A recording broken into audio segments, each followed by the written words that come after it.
بسم اللہ الرحمن الرحیم۔ السلام علیکم۔ یہ کاشان بصیرت کا چینل ہے اور آپ جو کتاب سماعت فرما رہے ہیں اس کا نام ہے تاریخ عاشوراء، تحریک کربلا کے پس و منظر و پیش و منظر کا محقق کائنات جائزہ۔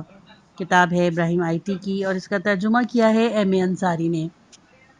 آئیے سنتے ہیں اس کا پارٹ نمبر 7، صفحہ نمبر 95۔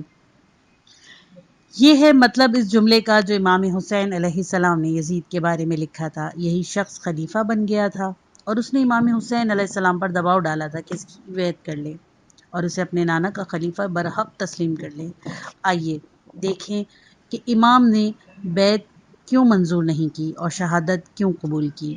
بعض مصنفین نے اس سوال کا بہت ہی غلط اور رقیق جواب دیا ہے۔ وہ کہتے ہیں کہ امام علیہ السلام نے اندازہ لگایا کہ چاہے بیعت کریں یا نہ کریں بنو امیہ چھوڑیں گے نہیں، ہر حال میں آپ کو قتل کر دیں گے، لہٰذا آپ نے سوچا کیوں نہ آبرو مندانہ طریقے سے قتل ہو جائیں اور اپنی جان خدا کی راہ میں دے دیں۔ یہ جواب بہت سطحی اور غیر تسلی بخش معلوم ہوتا ہے۔ گویا جب امام علیہ السلام نے دیکھا کہ قتل تو ہونا ہی ہے تو جان پر کھیل گئے۔ بقول شخص تیل گر گیا تھا، کہہ دیا کہ حضرت عباس علیہ السلام کی نظر ہے۔ امام علیہ السلام نے جب دیکھا کہ مجھے قتل تو ہونا ہی ہے تو سوچا بہتر ہے کہ میں عزت کے ساتھ قتل ہو جاؤں اور اسلام کی راہ میں شہید ہو جاؤں۔ بات یہ نہیں ہے۔ ضرورت اس امر کی ہے کہ اس زمانے میں ملت اسلامیہ کی جو حالت تھی اس کا بنظر غائر مطالعہ کیا جائے اور خود امام علیہ السلام کے خطبات اور کلمات پر غور کیا جائے تاکہ حقیقت حال روشن ہو جائے۔ امام حسین علیہ السلام نے ان تمام اسبات پر غور کرنے کے بعد جو پچھلے 23 سال سے پیش آئے رہے تھے یہ طے کیا اور صحیح طے کیا کہ اس وقت یعنی 60 ہجری میں ملت اسلامیہ کو کس قدر ملت اسلامی کی کجی اس قدر شدید ہو گئی کہ اس کا دار و مزار محض نصیحتوں، تقریروں، خطبوں، دینی اور مذہبی مقالوں اور مراسلوں سے نہیں ہو سکتا۔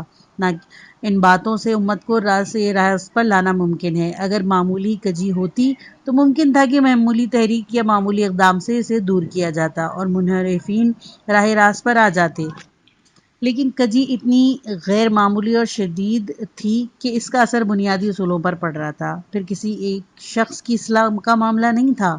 چھوٹی سی تحریک اور پند و نصیحت سے کام بن جاتا، فساد پورے معاشرے کی رگ و پے میں سرایت کر گیا تھا۔ اسی لیے امام حسین علیہ السلام نے طے کیا کہ غیر معمولی انقلابی تحریک کی ضرورت ہے تاکہ اب تک اس سلسلے میں امیر المومنین علیہ السلام اور امام حسن علیہ السلام نے جو ابتدائی کام کیا اس سے قطعی اور حتمی نتائج حاصل کیے جا سکیں۔ خود امام حسین علیہ السلام سے بہتر اس تحریک کے اسباب کون بیان کر سکتا ہے اور انہوں نے یہ اسباب بیان بھی کیے ہیں۔ آئیے آپ کے خطبات اور کلمات کا مطالعہ کر کے دیکھیں کہ امام علیہ السلام خود کیا فرماتے ہیں، بات کہاں سے شروع کرتے ہیں اور کہاں پر ختم کرتے ہیں۔ امام علیہ السلام کی تحریروں تقریروں سے خصوصاً اگر ان کی تاریخی ترغیب کو ملحوظ رکھا جائے تو مجموعی طور پر یہ معلوم ہوتا ہے کہ ابتدا میں آپ نے اپنی تحریک کے راز پر سے پردہ نہیں اٹھایا تھا، لیکن جو مقصد کی طرف پیش قدمی ہوتی گئی آپ نے تحریک کے اسباب و علل سے لوگوں کو آگاہ کرنا شروع کر دیا۔ اس وصیت نامے سے لے کر جو آپ نے مدینے میں اپنے بھائی محمد بن حنفیہ کو لکھ دیا تھا، اس آخری خطبے تک جو منزل بیضہ میں حر بن یزید ریاحی اور اس کے ساتھیوں کے سامنے دیا، آپ نے آہستہ آہستہ مسلمانوں کو بتلا دیا کہ آپ نے یہ قدم کیوں اٹھایا ہے اور یہ آپ کے سامنے اس کے سوا کوئی راستہ ہی نہیں تھا جو رکھنا کہ اولاً خلافت اسلامی میں اور ثانیاً مسلمانوں کی پوری اجتماعی زندگی میں پڑ گیا تھا، اس کا شہادت کے سوا کوئی علاج نہ تھا۔ جب عامل مدینہ نے بیعت کے لیے آپ پر دباؤ ڈالا تو آپ مسلسل 2 رات خاتم الانبیاء علیہ السلام کی قبر پر جاتے رہے، وہاں نماز پڑھی، دوسری رات قبر مطہر کی زیارت کرنے اور چند رکعت نماز پڑھنے کے بعد دعا مانگتے ہوئے کہا، خدایا یہ تیرے پیغمبر صلی اللہ علیہ وآلہ وسلم کی قبر ہے، میں ان کا نواسا ہوں، تجھے معلوم ہے کہ مجھے کس صورتحال کا سامنا ہے۔ شاید کچھ لوگ یہ کہیں کہ امام علیہ السلام کا مطلب یہ تھا کہ یہ لوگ میری جان کے در پہ ہیں، میں چاہے ان کی بات مانوں یا نہ مانوں یہ میرے قتل سے باز نہیں آئیں گے، لیکن ہمیں یقین ہے کہ کوئی مسلمان اس فقرے کے یہ معنی نہیں لے گا۔ امام حسین علیہ السلام کی شہادت کا خطرہ تھا اور چونکہ وہ اس خطرے سے اپنے آپ کو بچا نہیں سکتے تھے اور یہ ممکن نہیں تھا کہ ماں بیوی بچوں کے سلامتی کے ساتھ زندگی گزار سکیں، اسی لیے آپ بے تابی کا اظہار کر رہے تھے اور خدا سے کہہ رہے تھے کہ خدایا میں تیرے پیغمبر صلی اللہ علیہ وآلہ وسلم کا نواسا ہوں۔ کیا عجیب مطلب ہے، کیا خود پیغمبر علیہ السلام کو قتل نہیں کیا گیا تھا؟ کیا خود انہیں زہر نہیں دیا گیا تھا؟ کیا امام علی علیہ السلام اور امام حسن علیہ السلام شہید نہیں ہوئے جو تھے؟ پھر شہادت پر بے چینی کیوں؟ مارے جانے کی شکایت کیا؟ وہ مسلمان جو صرف چند سال یا بعض دفعہ چند ماہ رسول اللہ صلی اللہ علیہ وآلہ وسلم کے زیر تربیت رہے، باوجود یہ کہ پہلے مشرک اور بت پرست تھے، پھر بھی شہادت سے گھبراتے نہیں تھے، بلکہ گھر سے نکلتے ہوئے دعا کرتے تھے کہ زندہ سلامت واپس نہ آئیں اور راہ خدا میں شہادت کی سعادت حاصل کریں۔ یہ کیسے ہو سکتا ہے کہ فرزند رسول پر وردہ علی اور بطول علیہ السلام شہادت سے گھبرائے اور خدا اور رسول علیہ السلام سے ملتجی ہو کہ کسی طرح سے اس بلا کو ٹالیں اور مجھے زندہ رہنے دیں؟ عمرو بن جموح جو مدینے کے رہنے والے تھے، پہلے بت پرست تھے اور مدینے میں ایک مندر کی محنت میں تھے، یہ بت پرستی پر ثابت قدم رہے اور مدینے میں اسلام پھیل جانے کے بعد بھی بت پرستی سے دستبردار نہیں ہوئے، خلوص دل سے اپنے گھر میں ایک بت کی پوجا کرتے رہتے۔ کئی دن تک ایسا ہی ہوتا رہا کہ رات کو بنی سلمہ کے چند نوجوان ان کے بت کو چرا لیتے ہیں اور اسے کسی کنویں یا گندی نالی میں پھینک دیتے۔ صبح کو یہ بڈھے بیچارے اپنے دیوتا کی تلاش میں نکلے، اسے گندگی سے نکالتے، دھوتے، صاف کرتے، خوشبو لگاتے، پھر بڑی عاجزی سے ان کو سامنے کھڑے ہو کر معذرت کرتے اور کہتے اگر مجھے معلوم ہوتا کہ کون تیرے ساتھ یہ سلوک کر رہے تو میں اس سے نمٹ لیتا، مگر یقین ہے کر کے مجھے نہیں معلوم، اسی لیے مجبوری ہے۔ بنی سلمہ کے نوجوان برابر اپنے اس کام میں لگے رہے۔ آخر ایک دن عمرو بن جموح کی سوئی ہوئی فطرت بیدار ہو گئی اور انہوں نے اپنے دیوتا سے، جسے لوگوں نے مرے ہوئے کتے کے ساتھ رسی سے باندھ کر کنویں میں پھینک دیا تھا، کہا اگر واقعی تو دیوتا ہوتا تو کتے کے ساتھ کنویں میں نہ ہوتا۔ یہ کہہ کر دل شکستہ و افسردہ خاطر گھر لوٹ آئے اور بت پرستی چھوڑ دی اور شاید اسی دن اسلام لے آئے۔ یہ صاحب پہلے بت پرست تھے، لیکن جب مسلمان ہوئے تو چند سال کی اسلامی تربیت سے ان کی روح اور ان کی روح کی رفعت اور خیالات کی بلندی کا یہ عالم تھا کہ جب شوال 3 ہجری میں جنگ احد کی تیاری ہونے لگی تو ان کے 4 بیٹے پہلے ہی رسول اللہ صلی اللہ علیہ وآلہ وسلم کی ہمراہی پر آمادہ تھے۔ انہوں نے اور دوسرے متعلقین نے اصرار کیا کہ آپ بڈھے آدمی ہیں، پاؤں میں بھی لنک ہے، آپ تکلیف نہ اٹھائیں، گھر ہی میں رہیں۔ آپ کے 4 بیٹے پہلے ہی رسول اللہ صلی اللہ علیہ وآلہ وسلم کی ہمراہی میں اس جہاد میں شرکت کر رہے ہیں۔ عمرو اس تجویز پر بہت آشفتہ ہوئے، رسول اللہ صلی اللہ علیہ وآلہ وسلم کا دامن پکڑ لیا اور کہا مجھے جنت میں جانے دیجیے، میں لنگڑا ہی چلا جاؤں گا۔ جب گھر سے چلے تو شوق شہادت میں دعا کے لیے ہاتھ اٹھائے اور کہا بار الہا مجھے شہادت سے محروم نہ رکھ، خدایا میری آرزو ہے کہ اب میں گھر واپس نہ آؤں۔ مقام فکر یہ ہے کہ اگر ایک عام مسلمان جس کی ساری زندگی بت پرستی میں گزری ہو اور آخر میں اپنے قبیلے کے جوانوں کے دباؤ سے مسلمان ہوا ہو، اسے اسلام اس روحانی بلندی پر پہنچا سکتا ہے کہ وہ میدان جنگ میں صحیح سلامت اپنے بیوی بچوں کے پاس آنا محرومیت اور کم نصیبی سمجھنے لگتا ہے اور صدقے دل سے یہ چاہتا ہے کہ دوبارہ گھر نہ لوٹے، تو یہ کیسے ممکن ہے کہ امام حسین علیہ السلام جو بذات المکارم الفضائل خلاصہ شخصیت ختم المرسلین و امیر المؤمنین علیہ السلام ہیں، وہ موت سے گھبرا کر نالہ و فریاد کریں اور دامن رسول صلی اللہ علیہ وآلہ وسلم پکڑ کر التجا کریں کہ یا رسول اللہ صلی اللہ علیہ وآلہ وسلم لوگ مجھے مارے ڈالتے ہیں، میری فریاد کو پہنچیے۔ در حقیقت یہ بات ہرگز نہیں تھی اور نہ ہو سکتی تھی، اور نہ اس جملے کا کہ تجھے معلوم ہے مجھے کس صورتحال کا سامنا ہے، یہ مطلب سمجھنا چاہیے۔ اس طرح تو ان کی زندہ ہو جائے تحریک کا مرتبہ گھٹ جاتا ہے اور وہ سطحی اور متبذل معلوم ہونے لگتی ہے۔ آپ نے اللہ سے مناجات کرتے ہوئے فرمایا تھا کہ خدایا جو صورتحال ہے تجھے معلوم ہے۔ صورتحال سے مراد وہ حالات ہیں جن کی آپ نے اپنے خطبوں مراسلوں مکالموں میں وضاحت کی حالات کا وہ اندازہ ہے جو آپ نے لگایا تھا۔ صورتحال سے مراد وہ افسوسناک حالت تھی جس سے مسلمان اس زمانے میں دوچار تھے۔ صورتحال سے مراد خلافت بنی امیہ کے وہ واقعات تھے جن کی گہرے جائزے کے بعد آپ اس نتیجے پر پہنچے تھے کہ قربانیوں اور شہادت کے بغیر مسلمانوں کو گمراہی سے نجات نہیں دلائی جا سکتی۔ اس کے بعد آپ نے فرمایا خدایا میں نیکیوں کو پسند کرتا ہوں اور برائیوں سے بیزار ہوں۔ یہ کہہ کر امام علیہ السلام نے قدرے اپنے مقصد کی وضاحت کر دی تھی، لیکن ابھی بھی یہ مقصد پوری صراحت سے بیان نہیں کیا گیا تھا کہ عوام بھی سمجھ جائیں۔ پھر آپ نے فرمایا تھا اے ذوالجلال والاکرام، میں اس قبر اور صاحب قبر کے واسطے سے التجا کرتا ہوں کہ مجھے وہ راہ دکھا جس میں تیری اور تیرے رسول صلی اللہ علیہ وآلہ وسلم کی رضا ہو، جس پر چلنے سے تو بھی خوش اور تیرا رسول بھی خوش ہو۔ امام کا قیام امر بالمعروف اور نہی عن المنکر کی خاطر تھا۔ صفحہ نمبر 101۔ امام حسین علیہ السلام نے اس گفتگو میں اور اپنے وصیت نامے میں بھی ابھی صرف یہ بات بیان کی تھی کہ میں امر بالمعروف اور نہی عن المنکر کے لیے جا رہا ہوں، لیکن امر بالمعروف اور نہی عن المنکر سے امام کی کیا مراد تھی؟ شاید بہت سے لوگ جنہوں نے امام علیہ السلام کے یہ الفاظ سنے ہوں یہ سمجھتے ہوں کہ امام علیہ السلام یہ چاہتے ہیں کہ کوفہ جا کر وہاں کی بقالوں اور نائبائیوں سے یہ کہیں کہ کم مت تولو، سڑا ہوا دہی اور خراب پنیر گاؤں کو مت دو، کچی اور جلی ہوئی روٹی مت بیچو، یا کوفے کے تاجروں سے کہیں کہ سود مت لو۔ یہ تو ہوئی نہی عن المنکر۔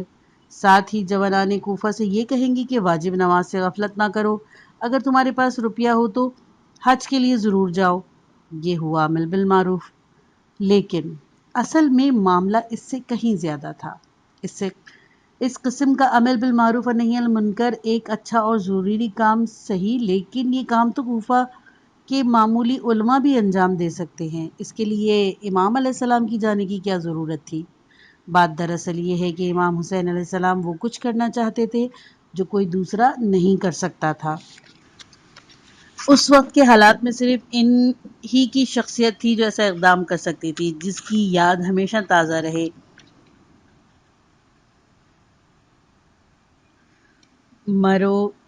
مروزر زمانہ کا اس پر اثر نہ ہو سکے اور تاریخ اسلام میں اس کو بھلایا نہ جا سکے۔ امام حسین علیہ السلام مدینے سے روانہ ہو کر 3 شعبان کو مکہ میں داخل ہوئے اور رمضان میں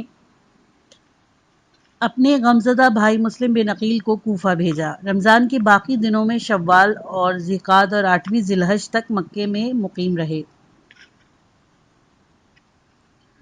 کوئی تصور بھی نہیں کر سکتا تھا کہ فرزند رسول خدا صلی اللہ علیہ وآلہ وسلم اور فرزند مکہ و منا 8ویں ذی الحجہ کو جب لوگ احرام باندھ رہے تھے، مناسک حج ادا کیے بغیر محض عمرہ کر کے مکے سے باہر چلے جائیں گے، مگر انہوں نے روانگی کا عزم کر لیا تھا۔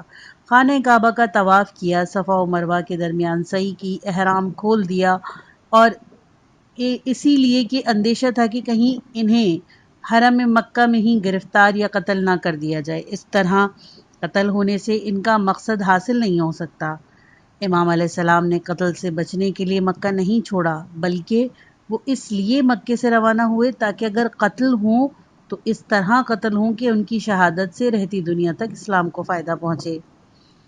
لحوف کی روایت ہے کہ روانگی قبل سے آپ نے مجمع میں خطبہ دیا جس میں حمد و ثنا کے بعد فرمایا، موت نے بنی آدم کو اس طرح نشان زدہ کر دیا ہے جیسے کسی جوان عورت کی گردن پر گلو بند کا نشان پڑ جاتا ہے، مطلب یہ کہ موت بنی آدم کے لیے ناگزیر ہے۔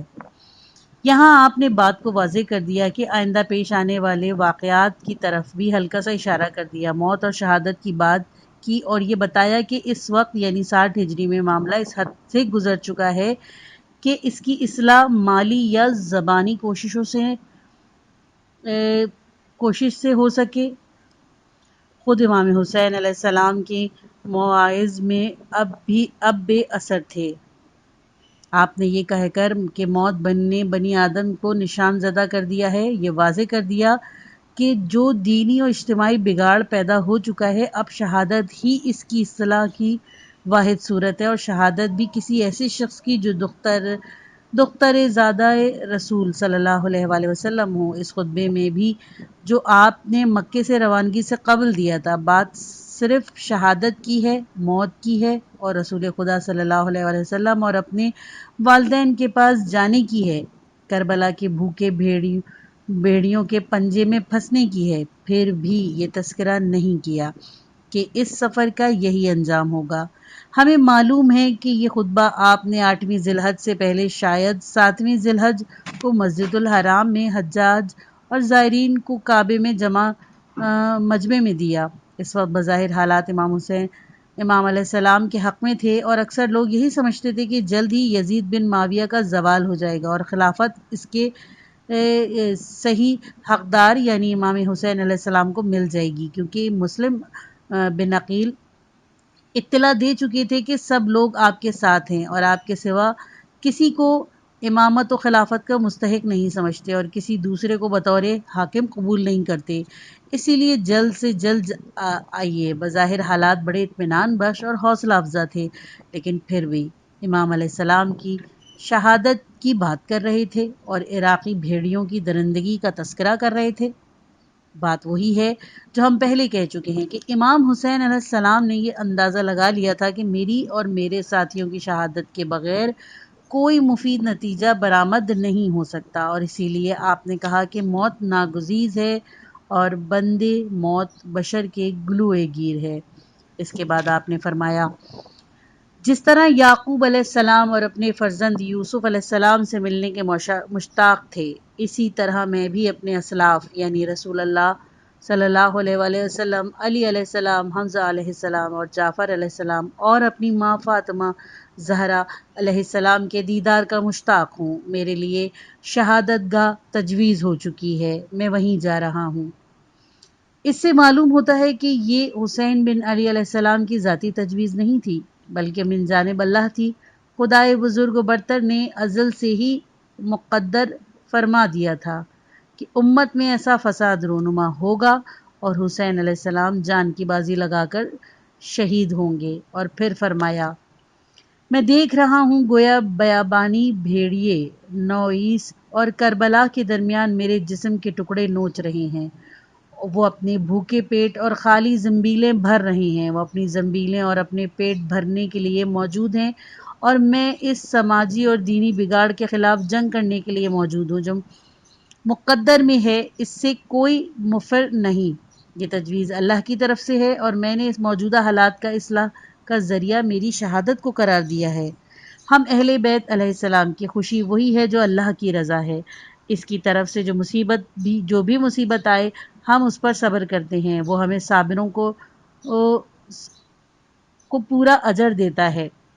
ہم جگر گوشہ رسول اور رسول سے الگ نہیں ہو سکتے ہیں۔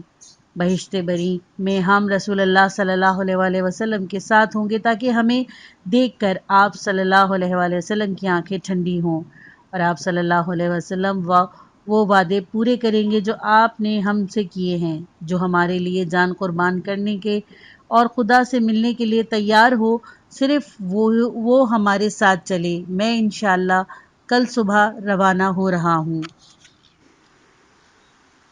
اللہ کے دین، حقوق الناس اور اسلامی سوسائٹی کی دفاع کے لیے مختلف اوقات میں مختلف تدابیر سے کام لینا ہوتا ہے۔ ممکن ہے کسی وقت راہ خدا میں مال خرچ کرنے کی ضرورت ہو، کسی وقت مفید اور نصیحت آمیز باتوں سے لوگوں کو راہ راست پر لایا جا سکے، ممکن ہے کسی تصنیف و تالیف اور نشر و اشاعت کے ذرائع کو کام میں لا کر لوگوں کو حق کی طرف مائل کیا جائے اور ان کی دینی و اخلاقی تربیت کی جائے، لیکن آخری جملے میں امام علیہ السلام نے بتلا دیا کہ آج وہ دن نہیں ہے کہ مالی مدد، قلمی اعانت اور زبانی خیرخواہی سے اسلامی عقیدہ کا حل تلاش کیا جا سکے۔ اب وہ موقع ہے کہ شہادت، جاں بازی اور قربانی کے بغیر کچھ نہیں ہو سکتا۔ اس کے بغیر نہ فساد پر قابو پایا جا سکتا ہے، نہ حالات کا رخ موڑا جا سکتا ہے۔ اب کوئی یہ نہ سوچے کہ امام حسین علیہ السلام کو جو راہ خدا میں قدم بڑھانے کے لیے کہہ رہے ہیں تو میں بھی کچھ چندہ دے دوں گا۔ یا عبیداللہ بن حر جعفی امام کی دعوت کے جواب میں کہیں گے کہ میں بھی ایک اسیب فیل پیکر و وغا پسند پیش کروں گا، اور یا کوئی اور صاحب فرمائیں گے کہ میں 5 تلواریں، 7 زرہ اور 4 نیزے نظر امام علیہ السلام کر دوں گا۔ آج حسین بن علی علیہ السلام کو تلوار چاہیے نہ نیزہ، گھوڑا چاہیے نہ روپیہ۔ وہاں کوئی خلوص نیت سے جان کا ہدیہ پیش کرے تو قبول ہے۔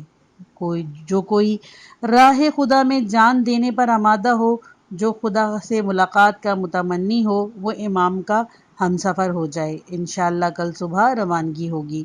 حیرت ہے کہ اس قدر پرزور تاکید کے باوجود بہت سے کم نصیب موقع پرست بھی سازگار حالات کے دھوکے میں ہیں۔ امام علیہ السلام کے ساتھ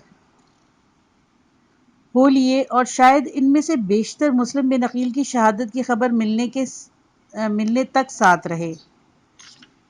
انصاف کی بات یہ ہے کہ شروع ہی سے یہ لوگ ایسے امام کے ساتھی تھے جو خلیفہ بنے اور برسر اقتدار آئے۔ وہ ایسے امام کا ساتھ دینے پر آمادہ نہیں تھے جو جان دینے اور شہادت پانے جا رہا ہو، جس کا پانی بند کیا جانے والا ہو، جسے شہادت کا اعزاز حاصل کرنے والا ہو۔ حضرت سید الشہداء علیہ السلام کے مناقب۔ آگے بڑھنے سے پہلے مناسب ہے کہ ابن اسیر کی مشہور الکتاب اسد الغائبہ سے امام حسین علیہ السلام کے بارے میں چند حدیثیں نقل کر دی جائیں اور اس کے بعد سابقہ مضمون کو جاری رکھا جائے۔ ایک شخص نے عبداللہ بن عمر سے پوچھا، اگر مچھر کا خون آدمی کے کپڑے کو لگ جائے تو کیا ہو؟ عبداللہ بن عمر نے کہا، دیکھو یہ عراقی مچھر کے خون کے بارے میں پوچھ رہا ہے، اور حالات یہ ہے کہ انہی عراقیوں نے فرزند رسول صلی اللہ علیہ وآلہ وسلم کو قتل کر دیا۔ میں نے خود رسول اللہ صلی اللہ علیہ وآلہ وسلم کو یہ کہتے سنا ہے، الحسن والحسین ریحانتی من الدنیا، یعنی حسن اور حسین دنیا میں میرے 2 پھول ہیں۔ رسول اللہ صلی اللہ علیہ وآلہ وسلم کا ارشاد ہے، یعنی حسین مجھ سے ہیں اور میں حسین سے ہوں، جو حسین سے محبت کرتا ہے اللہ اس سے محبت کرتا ہے۔ حسین پیغمبر زادہ ہے۔ انس بن حرس کاہلی، جو خود بھی صحابی تھے اور ان کے باپ بھی صحابی تھے، کہا کرتے تھے کہ میں نے رسول اللہ صلی اللہ علیہ وآلہ وسلم سے سنا ہے کہ آپ نے فرمایا، میرا بیٹا حسین سرزمین عراق پر قتل کیا جائے گا، لہٰذا جو اس وقت موجود ہو اسے چاہیے کہ اس کی مدد کرے۔ رسول اللہ صلی اللہ علیہ وآلہ وسلم نے جو کچھ فرمایا تھا اس کے آثار 60 ہجری میں پیدا ہو گئے۔ امام علیہ السلام بھی شہادت کے لیے تیار ہو گئے، لیکن اس طرح نہیں جیسا کہ بعض لوگ سمجھتے ہیں کہ جب ان کے زندہ رہنے کی کوئی صورت نہ رہی اور انہیں معلوم ہو گیا کہ اگر وہ اطاعت قبول کر لیتے ہیں تب بھی کسی نہ کسی بہانے سے قتل کر دیے جائیں گے، تو کوئی چارہ نہ ہونے اور زندہ رہنے کا کوئی امکان باقی نہ رہنے کی بنا پر شہید ہونا قبول کر لیا جائے۔ ایسی کوئی بات نہیں تھی۔ اگر کوئی شخص یہ بات کہے یا لکھے تو اس کا قول ضعیف اور بے بنیاد ہے۔ اگر واقعی یہی صورت ہوتی تو امام علیہ السلام کے عمل کی کیا قدر و قیمت باقی رہ جاتی، اور دنیا اس مقدس تحریک کو کیوں اتنا اہمیت دیتی؟ آپ کی تحریک ان تمام مقدس تحریکوں کا مرکزی نقطہ تھی جو اسلام کی تاریخ میں اٹھیں گے، چاہے آپ سے پہلے یا آپ کے بعد۔ جن تحریکوں کی رہنمائی زید بن علی، حسین بن زید صاحب نفس سے زکیہ، ان کے بھائی ابراہیم، حسین شہید فنا اور دوسروں نے کی، وہ سب امام حسین علیہ السلام ہی کی تحریک کا تتمہ تھی۔ یہ کیوں کر ممکن ہے کہ ایسی تحریک کا تجزیہ ان بے بنیاد توجیہات سے کیا جائے؟ اس بارے میں صحیح بات وہی ہے جس کی جانب ہم نے اشارہ کیا ہے اور کہا ہے کہ 60 ہجری کے اواخر اور 61 ہجری کے اوائل میں امام حسین علیہ السلام نے محسوس کیا کہ ملت اسلامی کا روحانی زوال و اخلاقی بگاڑ اس درجے تک پہنچ گیا ہے کہ سوائے شہادت کی اصلاح امت کی کوئی اور صورت باقی نہیں رہی۔ حقیقت یہ نہیں ہے کہ ان کے زندہ رہنے کی کوئی صورت باقی نہ تھی، اس لیے انہوں نے شہید ہونا قبول کر لیا۔ حقیقت یہ ہے کہ دین کے زندہ رہنے اور امت اسلامی کی بقا کی اب ایک ہی صورت تھی، اور وہ تھی خونی انقلاب۔ آپ نے طے کیا کہ اگر ملت اسلامیہ کو زندہ رہنا ہے تو اس کے لیے ضروری ہے کہ انشاءاللہ ان یریکول قتیل کے مطابق آپ خود قتل ہو جائیں، اور انشاءاللہ ان یراحن سبایا کے مطابق آپ کے عزیز، آپ کی بہنیں اور دنیا اسلام کے بہترین بزرگ ترین خطیب عراق اور شام جا کر ملت اسلامیہ کے اس زبوں حالی کی طرف توجہ دلا کر اسے مرگ نابودی کے خطرے سے نجات دلائیں، اور نہ صرف حسین علیہ السلام بن علی علیہ السلام سے پیشتر کی مقدس تحریکوں کی روح کو زندہ رکھیں بلکہ آئندہ کی تحریکوں کے لیے بھی راہ ہموار کریں۔ ان خطیبوں کے نام یہ تھے: زینب بنت علی علیہ السلام، ام کلثوم بنت علی علیہ السلام، فاطمہ بنت الحسین علیہ السلام اور علی بن حسین علیہ السلام۔ جب مدینے کے گورنر ولید بن عتبہ نے خلیفہ کے حکم سے امام علیہ السلام پر دباؤ ڈالا کہ بیعت کر لیں، اور 28 رجب کی شب میں ولید کے گھر پر وہ واقعہ پیش آیا جس میں امام علیہ السلام نے بیعت نہیں کی اور قطعی فیصلہ اگلے دن اور اس کے بعد پر ملتوی رکھا، تو اگلے ہی دن عبداللہ بن زبیر ڈر کے مارے مدینے سے بھاگ نکلے، مگر امام علیہ السلام اس دن بھی مدینے میں ہی رہے۔ تازہ خبر کی جستجو میں گھر سے باہر نکلے تو گلی میں مروان بن حاکم سے مٹبھیڑ ہو گئی۔ اس نے کہا: حضرت، میں آپ کا خیر خواہ ہوں، آپ میری بات مانیں اور جس طرح میں کہتا ہوں اس طرح کریں۔ امام علیہ السلام نے فرمایا: کہو کیا کہتے ہو؟ اگر میری بھلائی کی بات ہوگی تو ضرور مان لوں گا۔ مروان نے کہا: میری رائے تو یہ ہے کہ آپ یزید کی بیعت کر لیں، اس میں آپ کے دین اور دنیا دونوں کی بھلائی ہے۔ مطلب یہ تھا کہ اگر آپ یزید کو بحیثیت خلیفہ اور امام ملت اسلامیہ کا رہبر اور پیشوا تسلیم کر لیں تو آپ کا دین اور دنیا دونوں محفوظ ہو جائیں گے، ورنہ بیعت سے انکار کیا تو مخالفت اختیار کی تو دین بھی تباہ ہوگا اور دنیا کا بھی نقصان ہوگا۔ امام علیہ السلام نے مروان کی یہ جسارت آمیز گفتگو سن کر یہ آیت پڑھی: اِنَّ لِلَّهِ وَإِنَّا إِلَيْهِ راجعون۔ یہ آیت کسی مصیبت کے موقع پر کسی کو تسلی دینے کے لیے پڑھی جاتی ہے۔ امام علیہ السلام نے جس مصیبت کو یاد کر کے یہ آیت پڑھی وہ مسلمانوں کا فکری بگاڑ تھا، یعنی ایک دن مسلمان قوم صحیح راستے اور اپنی فکری روش سے یوں ہٹ جائے گی کہ کہا جائے گا کہ اگر حسین بن علی علیہ السلام یزید کی بیعت کر لیں تو ان کا دین اور دنیا محفوظ، ورنہ دونوں ضائع۔ اس کے بعد امام علیہ السلام نے فرمایا: اگر یزید جیسا شخص اسلام کے محافظ اور مسلمانوں کا رہنما بن جائے تو پھر اسلام کا خدا ہی حافظ ہے۔ میں نے خود اپنے نانا رسول اللہ صلی اللہ علیہ وآلہ وسلم کو یہ فرماتے ہوئے سنا ہے کہ خلافت آل ابو سفیان پر حرام ہے۔ اس پر امام علیہ السلام اور مروان کے درمیان بات بڑھ گئی اور آخر مروان پاؤں پٹکتا ہوا وہاں سے چلا گیا۔ بہر صورت امام علیہ السلام مدینے سے مکہ آ گئے۔ 8ویں ذی الحج کو، جسے یوم ترویہ بھی کہتے ہیں، آپ عازم عراق ہوئے۔ اس دن وہاں ہانی بن عروہ رضی اللہ عنہ کو گرفتار کیا گیا تھا اور مسلم بن عقیل نے خروج کیا تھا۔ اس موقع پر بیشتر مسلمانوں نے مناسک حج چھوڑ کر امام علیہ السلام کی رغوانگی پر بڑی حیرت کی تھی۔ فضدق کی امام علیہ السلام سے گفتگو۔ فضدق اس زمانے کا نامور شاعر تھا، اس کا نام اسلامی تاریخ میں مشہور ہے۔ وہ کہتا ہے کہ 60 ہجری میں اپنی ماں کو حج کرانے لے گیا تھا۔ جب میں سرزمین حرم پہنچا تو میں ماں کے اونٹ کو ہانک رہا تھا، کیا دیکھتا ہوں امام حسین بن علی علیہ السلام ہتھیار سجائے ہوئے مکے سے باہر جا رہے ہیں۔ میں نے کچھ اونٹ دیکھ کر پوچھا کہ یہ اونٹ کس کے ہیں؟ لوگوں نے بتایا حسین بن علی علیہ السلام کے ہیں۔ میں امام علیہ السلام کی ملاقات سے شرف یاب ہوا، انہیں سلام کیا اور کہا: اللہ آپ کی آرزوئیں بڑھ لائے، اے فرزند رسول صلی اللہ علیہ وآلہ وسلم۔ آپ نے اتنی عجلت کیوں کی کہ اعمال حج ادا کیے بغیر حرم سے جا رہے ہیں؟ آپ نے کہا: اگر عجلت نہ کرتا تو گرفتار ہو جاتا۔ اس وقت آپ نے پوچھا: تم کون ہو؟ میں نے کہا: میں ایک عرب ہوں، بخدا اس سے زیادہ آپ نے میرے متعلق کوئی تحقیق نہیں کی۔ پھر آپ نے کہا: جہاں سے آ رہے ہو وہاں یعنی عراق کے لوگوں کے متعلق بھی تمہیں کچھ معلوم ہے؟ میں نے کہا: آپ نے صحیح آدمی سے پوچھا، مجھے وہاں کے لوگوں کا حال خوب معلوم ہے، ان کے دل آپ کے ساتھ ہیں لیکن تلواریں آپ کے خلاف۔ باقی فیصلہ اللہ کے ہاتھ میں ہے، وہ جو چاہتا ہے وہ وہی ہوتا ہے۔ امام علیہ السلام نے جواب دیا کہ ہاں یہ سچ ہے، وہی ہوتا ہے جو منظور خدا ہوتا ہے۔ اگر قضاء و قدر کا فیصلہ ہوا تو جو ہم چاہتے ہیں تو ہم اللہ کا شکر ادا کریں گے اور شکر کی توفیق بھی اسی کے ہاتھ میں ہے، لیکن اگر قضاء الہی نے ہمارا ساتھ نہ دیا تب بھی جس کی نیت نیک ہو اور باطن صاف ہوگا وہ گھاٹے میں نہیں رہتا۔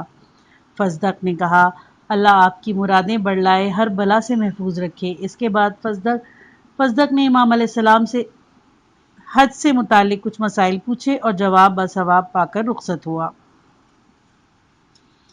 قارئین، امام علیہ السلام نے فصدق سے جو کچھ فرمایا ذرا اس پر غور کیجیے۔ امام علیہ السلام فرماتے ہیں کہ میں نے ان لوگوں میں سے نہیں ہوں جو کسی مقصد کے لیے کوشش کرتے ہیں اور کبھی ان کے مقصد حاصل ہوتا ہے اور کبھی نہیں ہوتا۔ میرا مقصد ایسا نہیں ہے، چاہے کچھ بھی ہو، صورت ہو کیوں کوئی کیسی بھی صورت پیش آئے اور فتح و شکست کیسی بھی ہو، میرا مقصد ضرور حاصل ہوگا۔ کوئی مال و دولت حاصل کرنے کی فکر میں ہے، کوئی کسب و تجارت کے لیے سرگرداں ہے، کوئی عزت و مرتبے کا متلاشی ہے، کوئی اپنے یا اپنے کسی عزیز بیمار کی صحت کے لیے ڈاکٹروں اور حکیموں کے پاس دوڑتا ہے، کوئی شہرت اور نیک نامی کی خاطر یا بظاہر ہر نیک کام کرتا ہے۔ یہ سب ممکن ہے کہ اپنا در مقصود حاصل کر لے، اور یہ بھی ممکن ہے کہ ان کی تمام محنت اور کوشش رائگاں چلی جائے، کیونکہ آدمی کی ہر خواہش اور ہر آرزو پوری نہیں ہوتی۔ یہ پارٹ ختم ہوا۔ نیکسٹ کتاب کا اگلا حصہ نیکسٹ پارٹ میں سنیے۔